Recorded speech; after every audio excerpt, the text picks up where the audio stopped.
But can we clarify for anybody who maybe doesn't know, the reason why he's coming for Disney is because the folks at Disney simply defended their team and spoke out against some policies. They specifically the Don't Say Gay bill, you know what I mean? And not that they said they were going to lobby against it or that they were going to pull funding. They just simply said they didn't agree with it, right? And when you have a staff or a team that is made up of so many creatives, and probably a good portion of them members of the LGBTQ community, or at least allies of the community, right? When you work in entertainment, when you work in the arts, when you work in theater, when you work in any of those things, you clearly have, access to and are surrounded by people that come from all walks of life.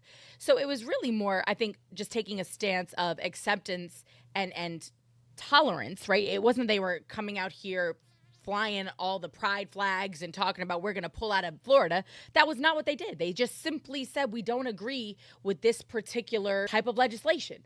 And the man lost his shit. Yeah. He came for the largest private employer in the state, the largest taxpayer in the state. Again, the reason why we don't pay a state income tax, it's absolutely wild. And you're talking about a company who has foot the bill for many, many, many, many, many of the public services that they utilize, right? That whole Reedy Creek district was created so that Floridians wouldn't have to pay for medical services that are used for Disney patrons, for fire rescue, for police department, for waste management. Yeah.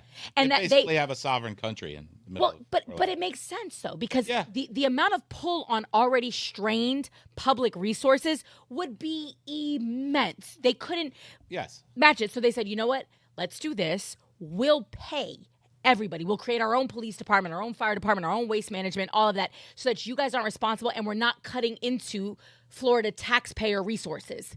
Sounds like a pretty nice partnership to me. Do they get some tax breaks for it? Of course. But the amount of money that they're generating is banana pants. Trickle-down effect that it has had on, again, other companies coming here, tourism dollars. Like, it's just so mind-blowing to me that anybody who is a true blue Republican, pro-business, would be fucking small government, would be okay with any of this, but this in particular.